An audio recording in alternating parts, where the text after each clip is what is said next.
if anybody's bored this mid-Saturday.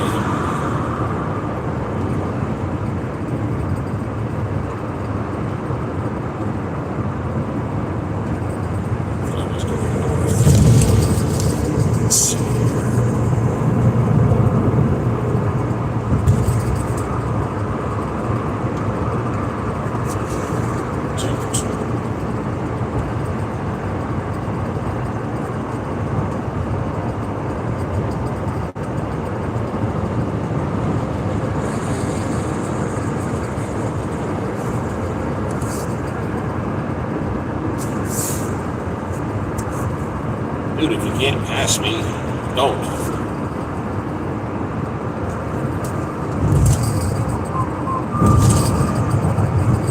Western Express.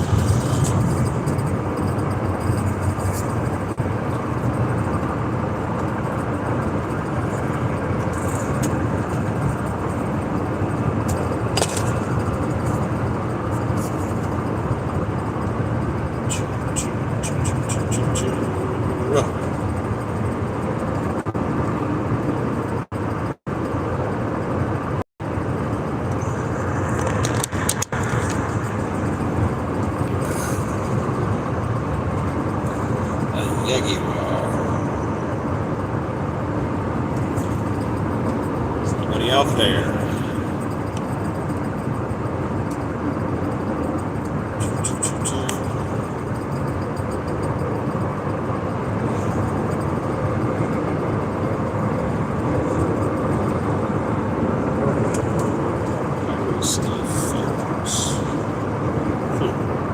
Highway 24, Interstate 24, showing me westbound in Tennessee, and I just wanted other people to see the terrain we're looking at here. It's kind of late fall. The colors are starting to fade, but there's still some color on the trees, and I was just enjoying the drive through here because normally I film at night, so I thought I'd try this while we still have a little bit of the fall trees going on. And in Tennessee, westbound on Highway 24, I had a load I dropped off Wednesday night in Alabama, and I've been stuck ever since. No loads on Thursday, no load on Friday, and then here it is Saturday, and I got the opportunity to drive up here to Antioch in Tennessee and take a load up into Indiana, so I took advantage of that. So that's why we're here. I just came out of a really, really, really nice rest area, welcome center here on Highway 24 in Tennessee, and their water's really good. So Tennessee gets 2 thumbs up in the water department, by the way. Hi, the lighting is really bad, so whoever's saying hi back at you. I can't see exactly who it is, unfortunately. So I'm heading up here, and a topic I wanted to bounce off of today is East Germany, and there's probably people out there who don't really remember that, but East and West Germany was leftover something that happened just after World War II. The Soviets controlled their side, and the Western powers controlled this side. They broke it in half, mainly because they didn't trust Germany. I mean, let's be honest. They had 2 world wars, in the first half of the century, so they kind of, the trust level was kind of low, so they split it up. And as soon as the war ended, we were allied with the Soviets, but as soon as the war, the shooting stopped, the divide between us, the Western and the Eastern allies, split, and it was pretty ugly. So you're in East and West Germany. When I was playing Army, I joined in '86, tail end of '86, went through training, and I got to my unit in March of '87, and when I was originally in the Army, I crewed the M1 tank. Not the M1A one, the M1A nothing, the original M1 with the 105 cannon. And in September of 1987, they did an exercise called Reforger, which stands for the Return of Forces to Germany. And that was their Reforger, which I'm guessing they still do it. It's to counter the giant Soviet invasion of Western Europe. We're supposed to transport troops and whatnot over there. And our unit that I was with, that was at Fort Hood, 2nd Armored Division, had what was called a KE site. KECE, KE site. Combat Equipment Company. They literally sat on copies of the vehicles we had. They had like big armored warehouses full of tanks over there. They were literally in the middle of residential neighborhoods. So they were full of fuel and full of ammunition, and we flew over on Flying Tigers, I believe. 747s, I don't think that company's around anymore. I don't remember how we got there, but we ended up at these KE sites. Gas is pretty strong coming out of the back of the vehicle. They made these big steel plates that directed the heat down so you wouldn't fry the guy behind you who was in the driver's compartment. And we went over, we played Army for a month, and we came back. And what am I doing at this particular moment? I'm expediting. I am deadheading to go pick up a load. And again, if you're new here, expediting is Bicey. I don't know what Bicey means. Anyway, I'm driving. I'm in Tennessee right now on Highway Interstate 24. I'm going to pick up a load that delivers. Pick it up at 10 o'clock tonight and delivering it at 7 in the morning up in Indiana. So I'm just deadhead. I just like this terrain. I thought it looked nice. That's why I'm out here. Cruising around showing it to you in daylight hours, which I normally don't do it in daylight hours. But anyway, we went over there and played Army for a month. And I was very fortunate. I got to go play directly with the said hi and bye the same time. That's interesting. Okay. And I got to go play with the German Army directly, which I really enjoyed.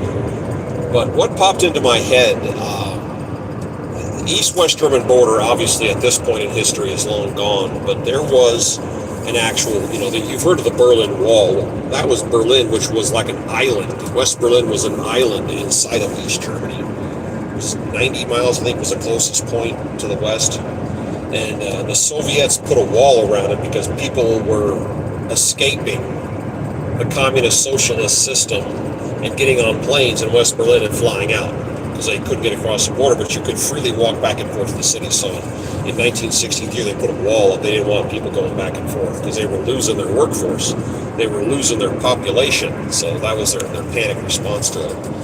But out in the country, they didn't have a wall, but they didn't have like the Berlin Wall, but they did have a fence. And I was in an area, and I wouldn't even want to guess to remember the name of it, but we were somewhere in northern Germany, West Germany, on a border area, and I was out walking around being a tourist, and the actual border itself looks like headstones. You look down, and there's a flat headstone. It had writing on it I couldn't read, but they gave us a briefing on this. So there's the headstones. You back up, I want to say like 100 feet. And then there was a pole, a bunch of these poles about chest high, and they were the color of the West German flag, red, yellow, and black stripes. And then you back up like another 100 feet, and there was a blue and white striped pole. And the closer one, the German flag pole, was as close as West Germans were allowed to go to the headstones. And the blue and white pole was as close as military were allowed to go to the actual border. And then on the other side of the border, maybe 30 or 40 yards up from those headstones was a fence. And it was concrete pillars. And then it had the fence, but not like a chain link. It's like that real heavy stuff that you can't stick your fingers through. And it looked, I'm trying to remember, 10 feet tall maybe? 8, 9, no, probably 10 feet tall. This fence from the distance, I can't tell. And I was wandering around this area. There was nobody around. I was out by myself. And there was a kind of a lightly wooded area that kind of, over to my right, that kind of got close. So I went through the woods. And I'm in military uniform. And I went past our pole. I went past the second pole. I went past the border markers. It was technically inside of East Germany in this little wooded area. And there was the remnants of a farm or a building of some sort.